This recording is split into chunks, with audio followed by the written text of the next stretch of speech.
Every good case needs a good motherboard. We're going to build that. Hi everyone, welcome back to Gibby's World of Tech.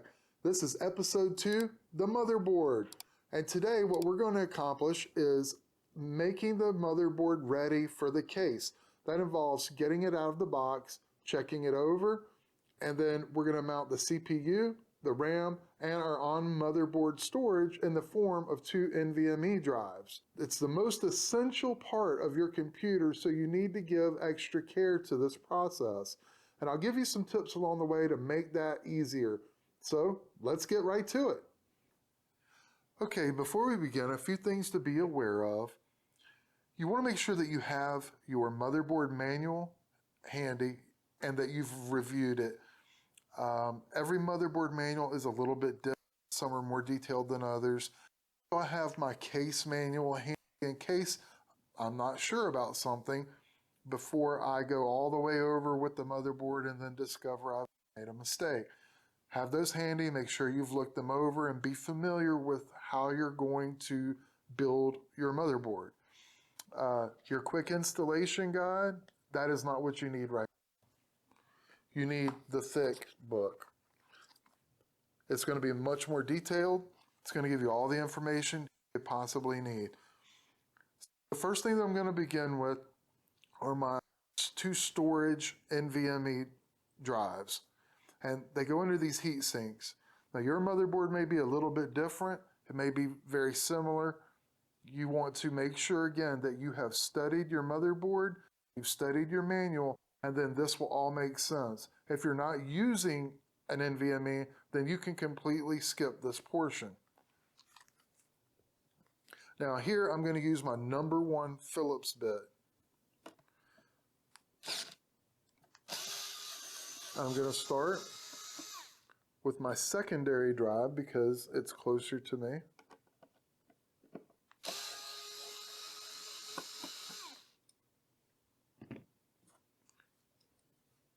Good, that screw stayed intact. And take note, it says remove. There's a heat spreader here. You have to remove this protective wrap. Do that in just a moment.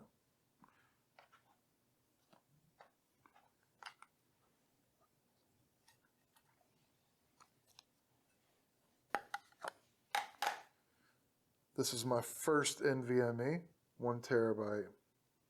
This is just going to be extra storage. It's not going to be primary.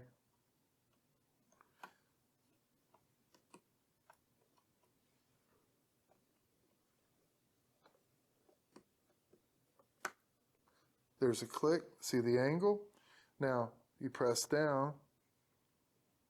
It makes contact with the standoff. And then there's a screw that goes in. You need to pay attention to whether or not spreader screw is used to hold it down, or if you need to use a separate screw. Most motherboards will come with a separate screw because you may decide you want to use an aftermarket heatsink and not the one included with your motherboard. I already know that the ones on this motherboard are completely fine. Some motherboards, they're not. So I'm going to remove the protective covering. I'm going to press down. Make sure that it's aligned over the standoff, the screw, and just put pressure on it. Then we're going to tighten it down.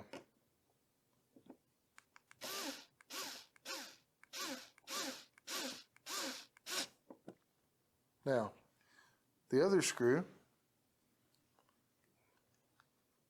goes in the other side.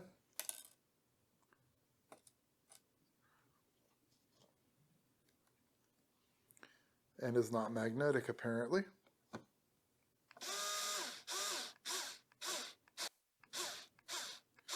You see how I'm very gently screwing that down. Now I'm going to take this one, I'm going to back it off just a little bit. I'm going to tighten this one. I'm going to do it by hand so that I can feel how much pressure is on it. They just need to be snug. Check it, there's no slop in it. Now I can move on to the second one.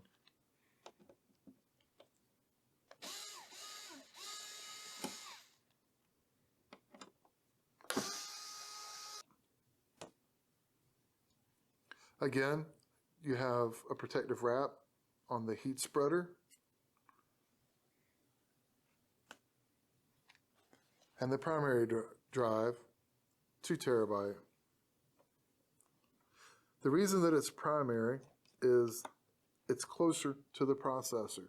On some motherboards, you only have one Gen 4 Nvme slot, and it's going to be right by the processor.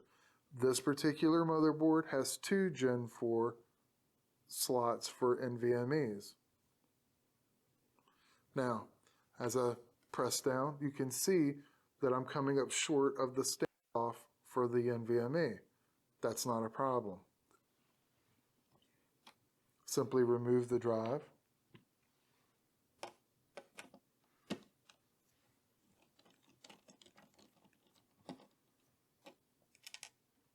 Remove the standoff. Place it in the correct hole.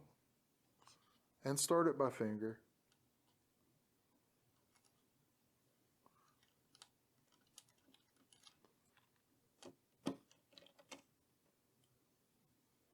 Just snug.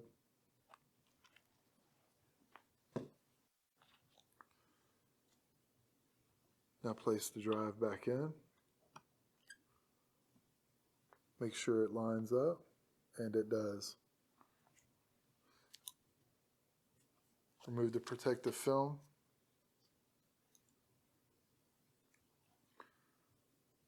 Line up the screw.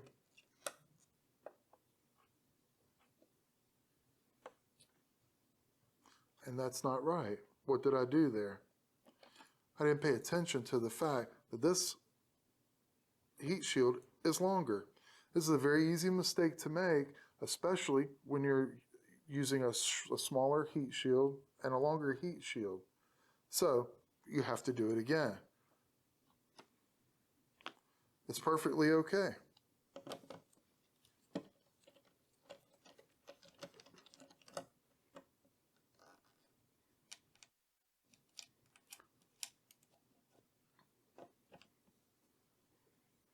It's very common to make mistakes or misjudgments on an unfamiliar motherboard when things are being done different than you're accustomed to. So I don't like that. Well, thankfully, they provided an extra standoff, and I am going to use it. The important thing is that the NVMe has to be secure, and they provide a solution for that. And when you read in your manual, you will see these options presented to you.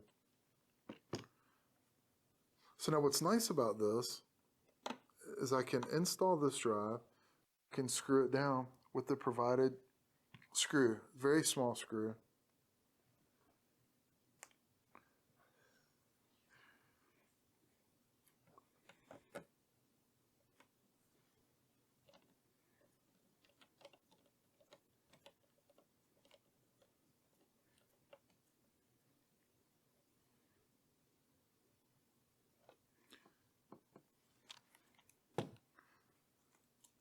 Now we take our heat shield, place it on the rear standoff, take our screw. Because we're not having a fight with the NVMe, there's no need to put this on like we did the last one.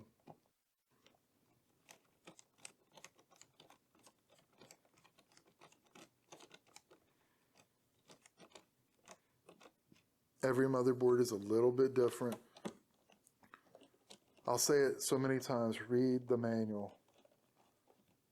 Get familiar with it. Look at reviews, look at videos, look at how-tos. Now, that's properly assembled. Now, one thing I want to point out is I'm building on top of the motherboard box. And you notice the motherboard was slipping and sliding around, and it did make things a little bit irritating. I don't like to do this. A lot of people will build on it because it's a safe surface, and it is a safe surface. However, the problem is that when you press on it, it gives. This box is a lot more sturdy than many boxes. Some give a lot. Your motherboard box may or may not be sturdy enough, but you can see that it gives quite a bit. And if you're not used to that, it can be very unsettling to feel that give, especially when it's time to insert the memory sticks. So I have an anti-static mat, so I'm not going to build on the box anymore. Also, notice the way I picked up the motherboard. I picked it up by this large heat sink. This is completely okay. What's not okay is to just pinch it with bare hands and move it around. If you have to pick it up with two hands, pick it up from the edges. Don't go putting your thumbs down in here, because you're going to bend a pin, you're going to smash a capacitor, a VRM, you're going to do something harmful to the board. So be very careful when you handle this board. Now, we have our storage installed. The next thing that's easiest to install is the processor. Now, I want to make a point here. A lot of times you would go ahead and install your AIO pump if you're using one, because it's a lot easier to put the back plate and the pump head on while the motherboard is out of the case. My case has rear access for the back plate. It's not going to be a problem. I may have to remove the motherboard to make it easier on myself, and I know that. I'm doing this to show you how to assemble a motherboard. But keep in mind that the order of operations varies depending on your case, your motherboard, your cooling solution. If you're simply using an on-the-processor air cooler, then it's a lot easier. Everything changes when you use something that's not standardized. Just keep that in mind. Be aware of your components and how they affect your build.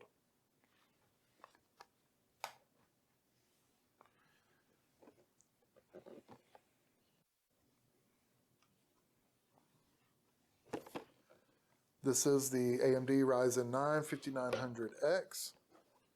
I could have gone with the 5950X. At the time, it was so expensive that it was outside of my budget, and this processor is tremendously more powerful than what I'm going to need. Now, AMD chips, current generation, have pins on the back. That's why the protection is raised up as opposed to it just sitting flat in here like with an Intel chip. Keep that in the back of your mind, that there are pins on the back of this chip. If you handle it incorrectly and bend a pin, you're going to have a bad day. You're going to have a bad time. Do not touch this chip with your bare hands. See, I'm wearing gloves. I'm wearing gloves for a reason. I dumped it out. You can see those pins. They look like little needles. Be very, very careful with them. But you can see that there is a small arrow here in the corner, nowhere else. That's pointing me to line up with a point on the motherboard. I'm going to handle it by the edge, flip it over, and if you can see it, in the same corner on this side of the CPU is a dot that's also telling me to line up with a point on the motherboard, and that point of the motherboard is this white dot right here. Typically with AMD chips, the writing of the chip is read correctly this way as opposed to the RAM. On an Intel chip, it would be this way. However, you cannot go by that exclusively. What you can go by is that mark on the processor. Read your manual. Again, I'm going to release the lock spring on the socket, and I'm simply going to line up the processor.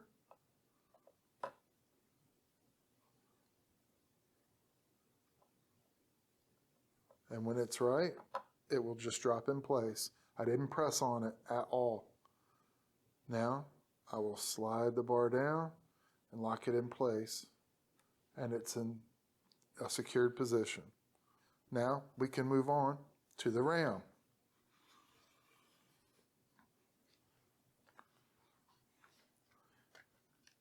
Now, something to know about RAM, if you have one stick of RAM, you will need to put it in a particular slot. Every motherboard is different, although there is consistency with which slot that is, but I'm not going to say what because your motherboard may be different. You need to look in your manual. If you have two sticks of RAM, they're going to go in particular slots. You're not going to start putting them in random slots. That won't work properly. I have 4 sticks of RAM, so I can put them in any 4 at any time. Came in a set of 4, and they are sequentially numbered by serial number. I confirmed that, so I know it's a true set of 4. Pull the tabs back.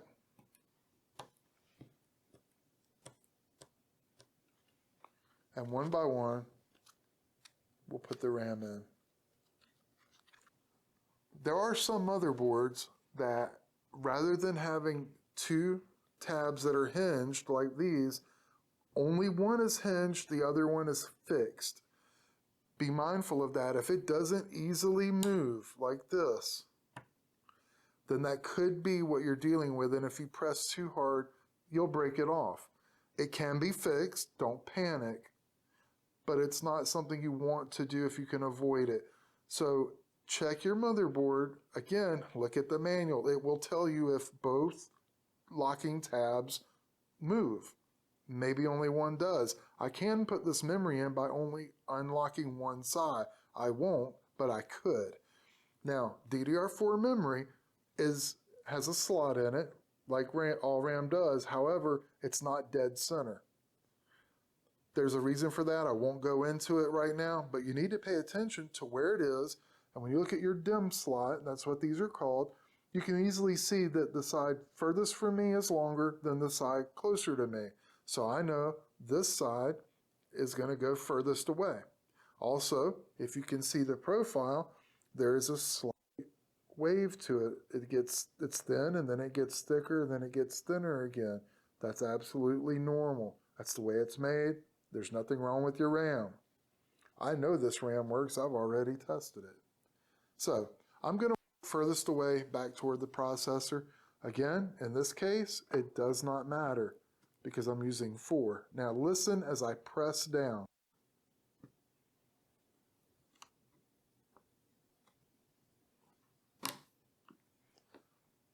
It took a good bit of force, and you heard a click. You heard an obvious click and a crunch. It's a little upsetting, to be honest, if you're not used to it, because you think, oh, I just broke something. No, you didn't. That's the sound you want to hear.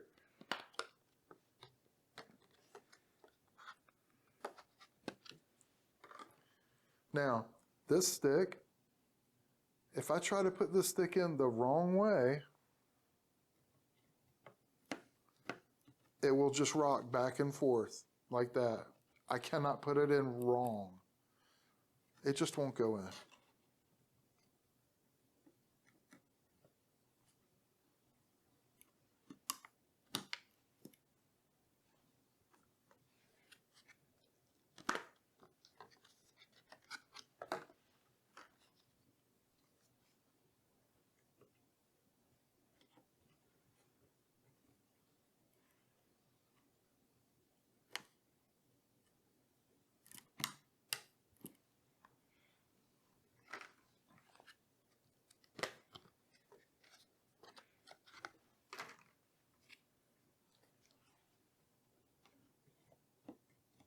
Now you can see why building on top of the box would not be a good idea with putting in the RAM, because it is so hard to press down. It's meant to lock down.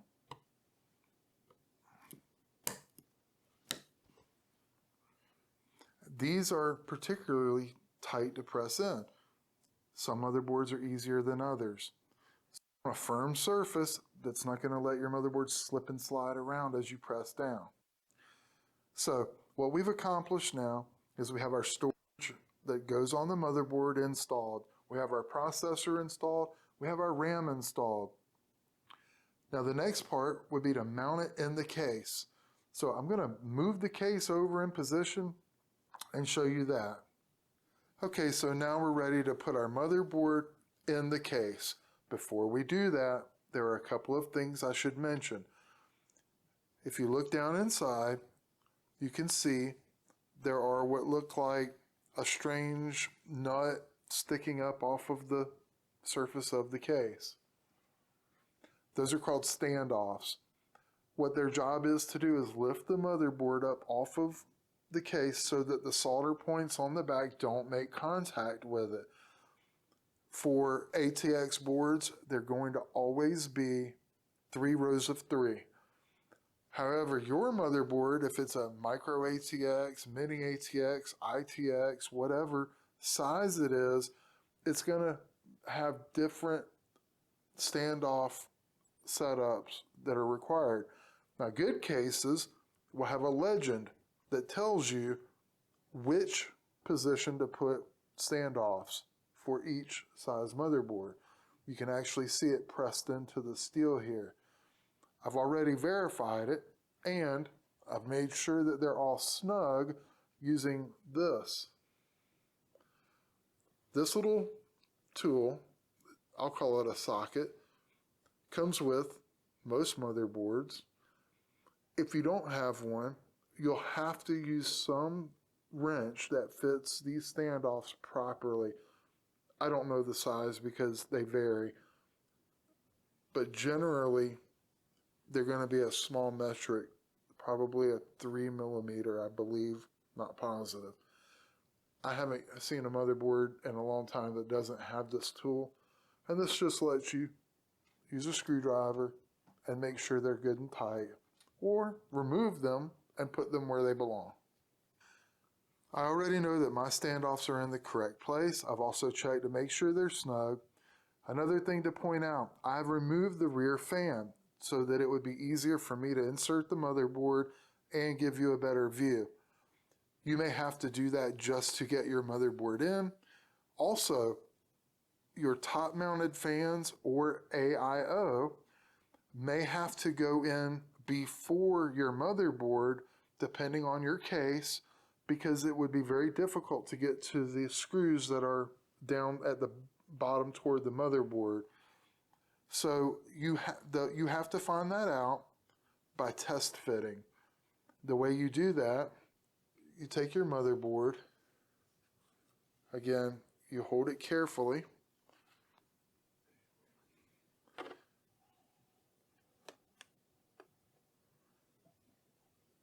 get it positioned close,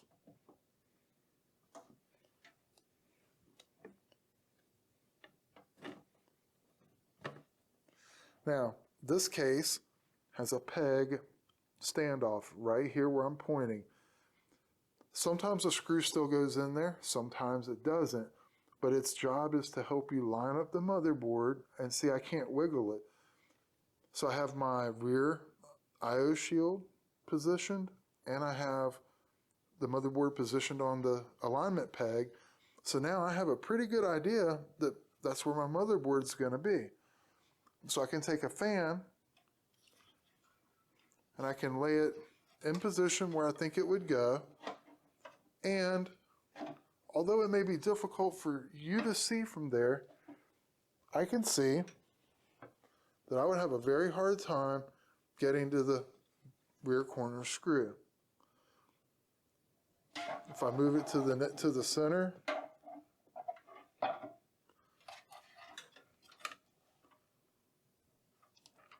again, I may have some trouble with this screw, and then I could get to these screws. So I would put my fans or my AIO in first. However, I can remove the mounting frame on this case later so that I don't have that problem.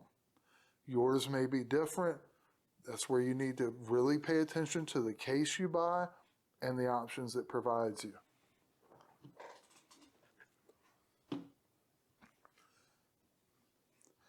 Now that the motherboard is in its correct position, I can start putting the screws in the motherboard. The worst screw is usually the top left screw. You're facing the motherboard. That is a good place to start, but I won't tighten it down until I have all the screws positioned.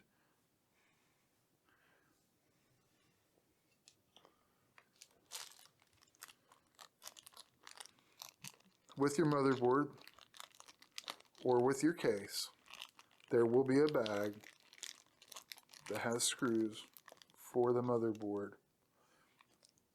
This set came with the case. That's the ones I'll use because my motherboard didn't come with them.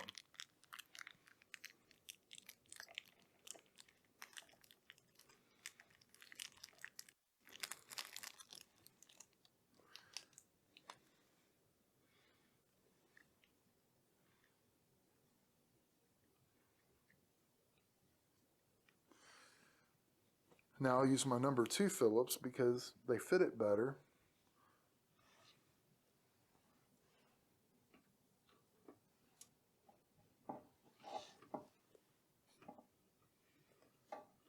I'm not using any power. I'm doing this by hand. That noise tells me I'm not lined up on it. Pay attention to those small details.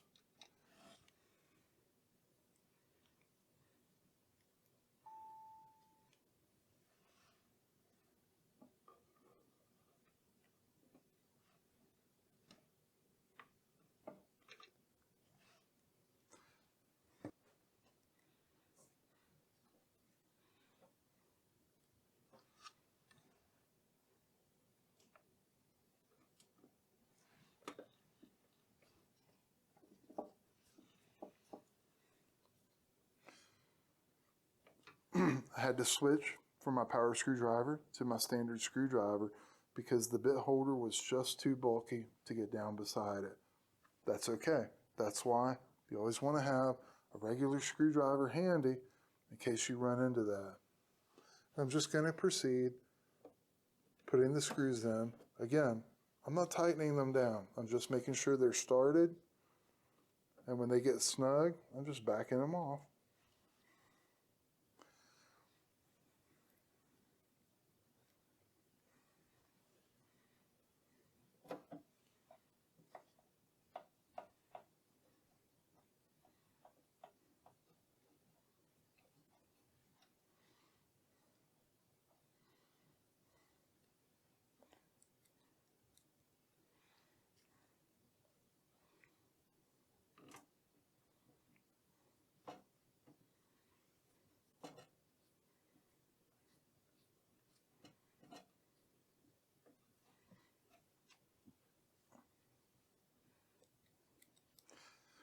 Now, let's see if our peg has threads in it.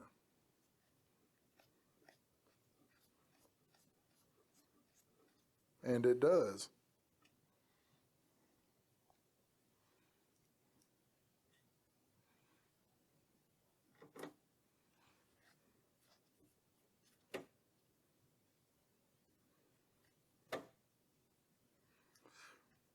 Now you saw I started backing it off. I could feel that it wasn't threading in straight. Pay attention, these are very fine threads. You don't want to strip them.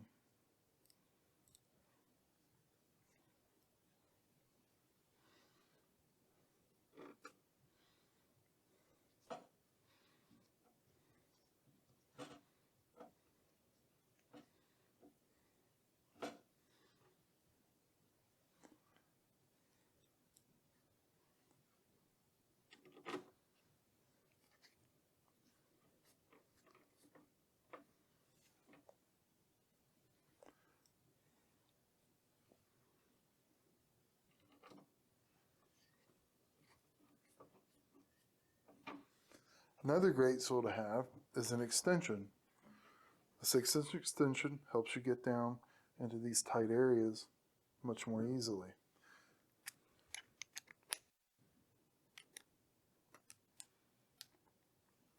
So now I have much more reach, especially when it's in a very narrow area. So now that all the screws are installed, what I'm going to do is I'm going to start with the middle row. I'm going to start at the center and work my way out. Again, only snug.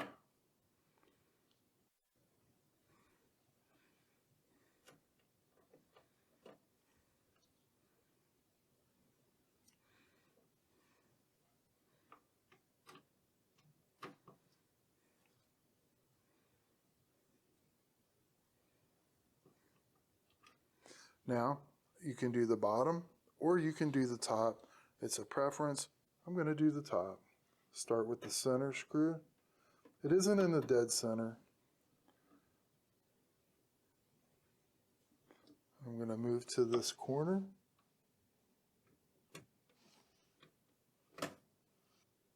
Okay, that one's snug.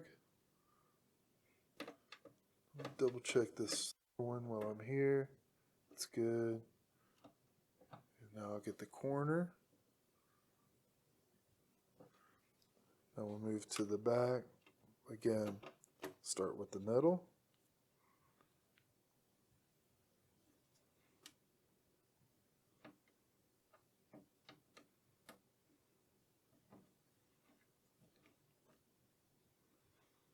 You can see why this extension is so helpful. This is an especially deep case. Some weren't quite this deep.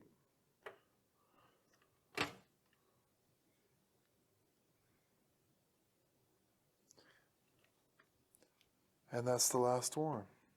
So now we have a completely installed motherboard. Again, depending on your components, your case, your motherboard, you may have to do things a bit differently, but that is the basic procedure for loading and installing a motherboard in your case. So let's have a follow-up. Okay, believe it or not, this is take 27 of this little 4-minute part, and that's why I'm laughing. So here we have a complete loaded motherboard with, oh my God. This is literally the 12th attempt at doing this outro. Wait, it was the 27th last time. Yeah, it was 27th last time. Look, folks, you have to have fun doing this. We're having a good time, and we're not going to cut this out because it's just funny. But I do want to tell you seriously, right now what you're looking at is a loaded motherboard that is properly installed. Now, it's not complete. We still need to put a CPU cooler on it. We need to attach some cables, and we'll do that later. The next episode, episode 3, is going to feature me installing an AIO cooler and the fans for the case. That's going to take care of any thermal issues we might have, and then some. It's going to be overkill. This entire build is meant to show you what you can do in a well-appointed case that's built for builders. It gives the most room and the most functional flexibility that I could think of, and it's a beautiful case. I mean, look at it. It already is starting to look better, as if you could improve on this gorgeous Ferrari red color. So I hope that this gave you a lot of confidence that you can also do this and have fun. I had fun doing it. I'm having fun still, and I'm really looking forward to your comments to see if it helped you, if it made sense. If you enjoyed seeing me make a goofy mistake or forget something, I'm human. Are you sure about that? The more you do this, the more likely you are to assume something is the way it is when it's not the way it is. Did that make sense? No. Y'all know what I meant. Anyway, before I go, I want to show you the I/O shield.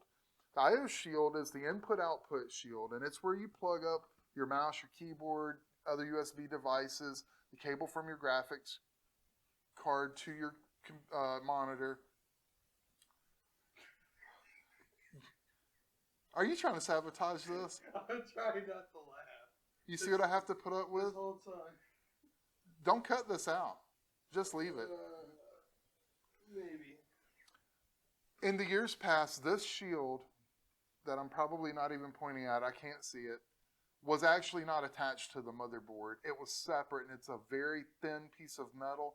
You had to attach that to the case without damaging it. Then finagle the motherboard ports into that shield without damaging anything.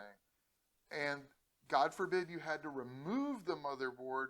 Most of the time you ended up damaging or destroying the I/O shield, and good luck getting another one. Well, the manufacturers got smart. They started installing them on the motherboard so that you don't have to do that. I can take this motherboard out right now and that shield will go right out with it, nice and clean. Look for that feature. It's listed on the features of most motherboards now. And if it shows the IO shield laying separately in the what's included in the box, don't get that motherboard. Do yourself a favor, spend $10 extra, $20 extra, get one that's pre-installed. You'll thank me. Okay, so I want to personally thank you for putting up with my shenanigans.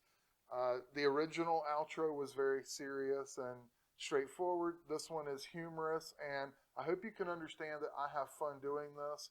I don't want to come across as a stick in the mud. I want you to laugh. I want you to learn, and I mostly want you to be confident that you can do this. And I'm going to help you learn all the little tricks that result in a beautiful looking computer that works perfectly and doesn't give you any trouble, and I guarantee you is better than anything you could go buy. So remember, episode 3, AIO installation and fans. You don't want to miss that. So if you haven't already, please consider subscribing and give this video a thumbs up if you liked it. Click that notification bell so you'll know when that next video drops. And if you need help, my email will be down in the comments as well as the Discord that we have. The Discord needs help, y'all. Get on it. Anyway, thank you for joining me in Gibby's World of Tech. See you on the next one.